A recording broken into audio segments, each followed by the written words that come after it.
أعوذ بالله من الشيطان الرجيم. بسم الله الرحمن الرحيم. إلهي سبحانه وتعالى قولك قرآن أو حكيري ما جئتم به سحر إن الله سيبطله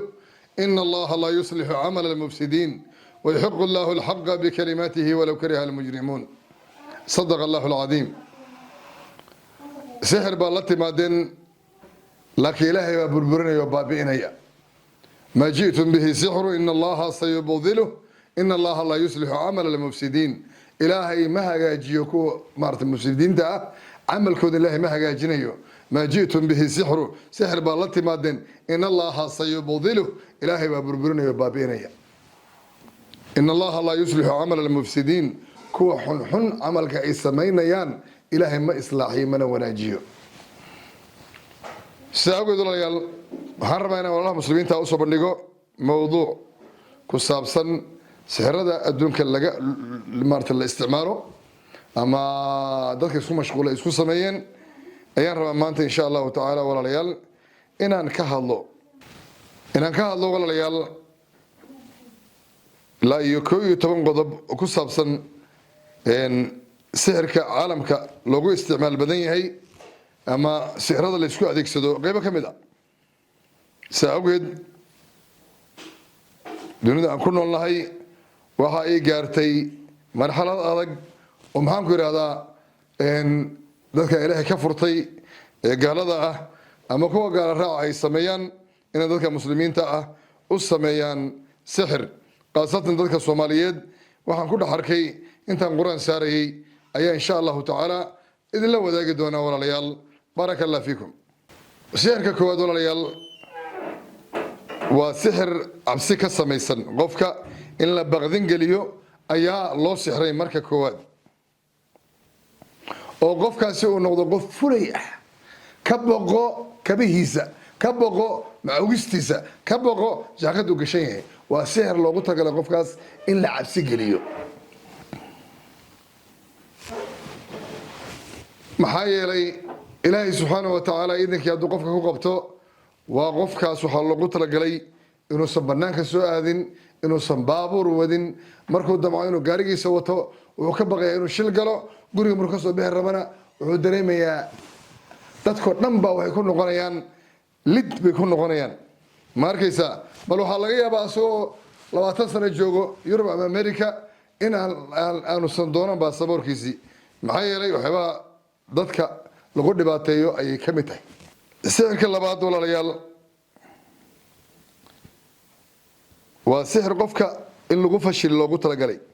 فقري باللقور ذيا سحركم مكوري ذي كنا فقري هدو إلهي كوي إدمك وقبت سحرك قفك وحال فشلني أن نلش يسي هدوها نين آدم في عنا ما قبل آدم في عن أما نلش هر أي كجارتي وحال يسكت ذيا إن نلش ده حصل صدقه وأقر كنا أي كدم بيسوي مالها ذاتك مجنون كأول وارن maarta dawada laga siiyo amriga inta ka dhiman loo liisgeliyo loo diiwaan geliyo saasoo kale inay xaruusan tahay oo meel aan shaqo laga siin si cadawtinimo ayaa loogu talagalay qofkaas inay ku noolaato marka waa fashilid weeyaan nolosheeda lagu fashilnay sixirka saddexaad waxa weeye waa sixir qofka lagu waanayo waa sixirka waalida weey qofka ilaahay idinkiisu sixir ku qabtay waxa loogu talagalay in la waano qofkan hadduu marka ilaahay idinkiisa ku qabtay ee lagu tagay maqsadkii loo sixray ahaa in maskaxdiisa la dooransiiyo oo uu u maleeyo inuu wax sameeyay uusan samaynin walkii nabiga lagu sixray sallallahu alayhi wasallam taqyiil waxba maleeyna nabiga inuu sameeyay mana samaynin saasoo kale ilaahay subxaanahu wa ta'ala nabi maxamed wuxuu qadaray inuusan waxyigii soo degay inuu saameyn ku yeelo sixirka marka quraanka ilaahay subxaanahu wa ta'ala kuma yeesho sixirka saameyn kuma yeesho mana awoodo qofka saaxirka inuu quraanka sixro saawad qofkii ayaa wuxuu u malaynayaa inuu sameeyay mana samaynin maskaxdiisa la doonaya inuu iloobo qofka ilaa marka dambe uu kala garan waayo aabihii iyo hooyadii saasoo kale la yiraahdo waxa ku dhacay cudurkii maskaxda ku dhacay saasna dawo loogu garo marka cimrigiisana ku dhamaysto isagoo dawada cunayo bal haddii ilaahay subxaana wa tacaala waafajiyo inay qur-aan u helo qofka isaga ah ilaahay baa qadaray waxaa laga yaaba qofka inuu caafimaado ma haddan ilaahay baa iskale subxaana wa tacaala ummadda muslimiinta allah shaafiyo sixirkan mawduuc dhan baa uga soo hadlay waa sixirka kala geynta labada qof ee isqaba lagu kala geynayo wey ama aabbaha iyo wiilkiisa lagu kala geynayo wey ama hooyaday gabadheeda lagu kala geynayo wey ama labada ilmaadeerada lagu kala geynayo wey ama labada qof ee saaxiibka lagu kala geynayo wey ama labada qof ee ganacsiga isugu yimi lagu kala geynayo wey ama qofka dadka qaraabada ah ee isxariiriya lagu kala jarayo wey markaaba ama dadka isjecel ba iska dhe waayahay waxaan rabaa walaalayaal waxaa jira sixir kale oo dadka ay isticmaalaan la adeegsado oo ah gabdhaha dumarka u qaas yahay waa sixir gabadha dhiig kasoo butaacinaya dhiig unbaa ka socda gabadha way dhiig baxaysaa dhiig bax aad u fara badan isbitaal baa la geynayaa dhiig baa lagu shubayaa gabadha mar walbaba way dhiig baxaysaa waxaa laga xanibay gabadha makaanka ayaa laga xanibay ama meesha ilmaha ay galaan baa laga xanibay markaana mar walba ay damacdo inay gabadhaas maaragtay ay tallaab qaado waxaa weeye waxay dareemaysaa in maaragtay sixir macnaha sixir ilaahay baa garanaya dareemaysan kale laakiin dhiigbaxaas wuxuu noqonayaa sixir buu noqonayaa waana joogto mar walbaba ah dumarkuuna u gaaryahay midda lixaad waxaa weeye sixirka jirra u keenida qofka bini aadanka kaasoo laga wado dadka cudurka ku dhaca ee maaragtay dhakhtarku ku sheegaya cudurkii haddana mid kale uu leeyahay ma qabtid haddana mid kale uu leeyahay waa qabtaa haddana mid kale uu ma qabtid amaba qofkan cudur baa laga helayaa dawadiisi waa la siinayaa bal dawadiiba kusii xanuunsanaya waxaa loo gartaa qofkaas inuu maaragtay sixirka uu jiro qofkan jirra ku dhacday dhakhtar baa loo geeyey dabadeedna dawadiiba kusii xanuunsaday ma arkaysa waxaa ku filan qofka qur-aanka ilaahay subxaanahu wa tacaala aayaadka ilaahay jala wacalaa ayaa kugu filan isagaasaadna ku dawgoobaysaa sidaa awgeed waxaa jira sixir oo midka toddobaad weeye sixir qofka lagu joojinayo waxaa la yidhaha sixirka joojinta kaasoo laga wado midka qofka xaaladiisa lagu joojiyo xaaladda qof dhan oo socdo horey u socdo erka marayey oo tallaabsanayay oo nolosha ugu fiican ku noolaa ayaa halkaas looga jaraya markaaba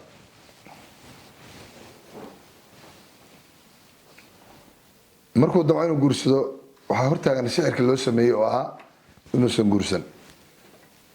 ma arkaysaa markuu damco inuu wax kayra ka shaqeeyo waxaa hortaagan sixirkii ahaa inuusan kayr ka shaqaynin ma arkaysaa markuu damco inuu ganacsi sameeyo waxaa hortaagan sixirkii ahaa inuusan qofka ganacsan ma arkaysaa marka ilaahay subxaana wa tacaala ayaa mahadda iskale garansiiyey inaan wallaha muslimiinta usoo gudbiyay arrintan khayrka badan waan rajeynaya inaad adigana ka faa'iidaysan doontid bal waxaa doqonnimo ah inaad adiga shaki isgeliso ayaa doqonnimo ah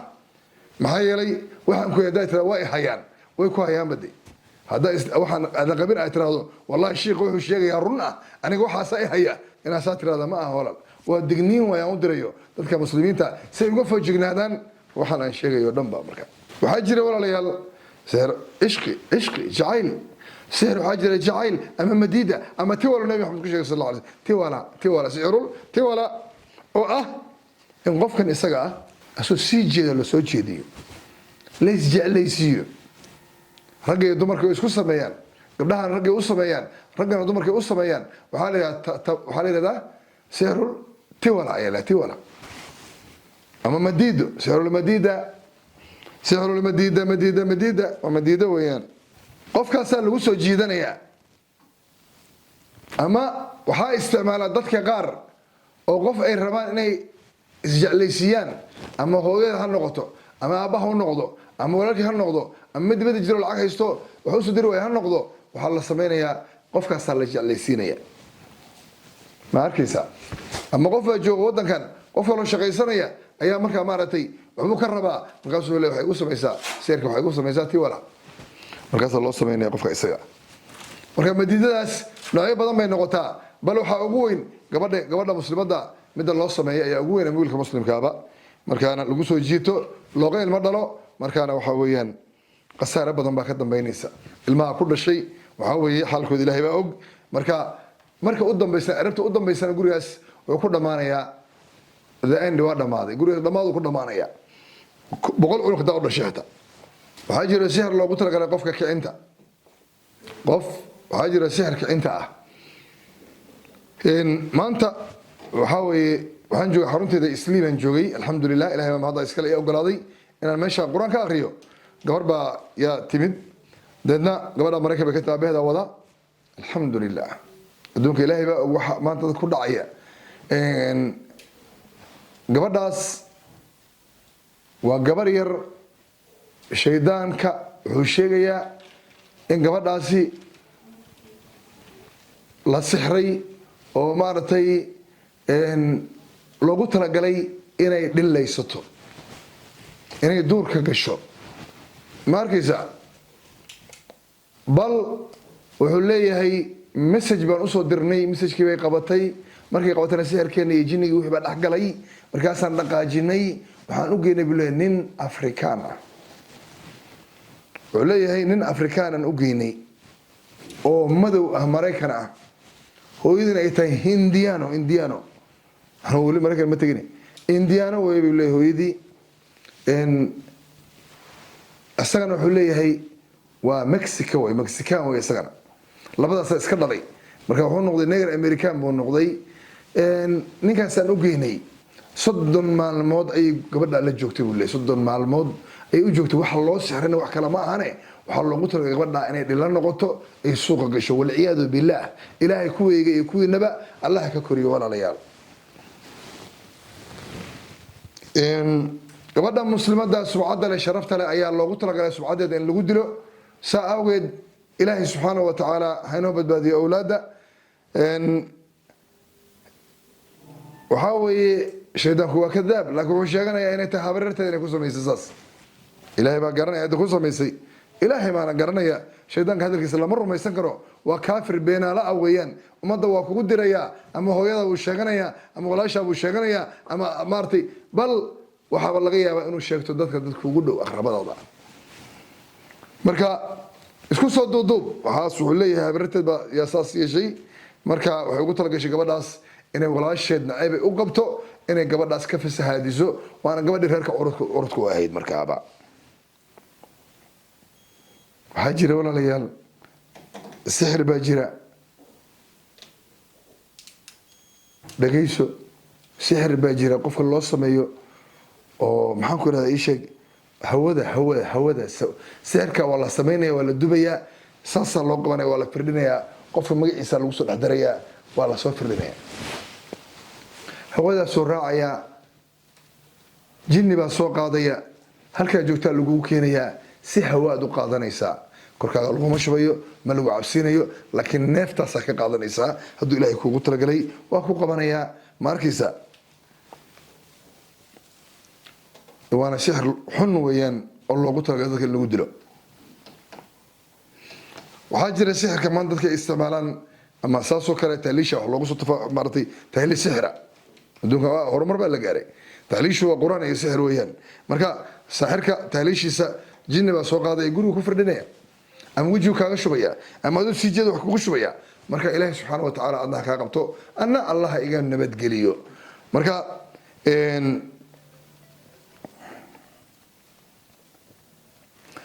sixirkaaga waxaa lagu ridayaa baddaa lagu ridayaa badda sixir jinni baa qaadaya baddu ku dhex ridaya maya wax ku dhex ridayaa webiyadu ku dhex ridaya maya wax ku dhex ridayaa biyo mareenada meelaha togaga ah ayaa lagu dhex ridaya maya waxaa lagu dhex ridaya waxaa la saarayaa buuraha dhaladooda buurta dhaladeeda la saaraya. markaaba sixirkaaga waa la qaaday halkaasaa la geeyey ma arkaysaa maya waxaa la samaynayaa waa la aasayaa. marka midka 12aad waa sixirka hadda aan ka hadlay oo aasida ah. qofka nacaybka ugu daran xasadka wuxuu sameeyo qofkan waa la sixrayaa dabadeedna waxaa la samaynayaa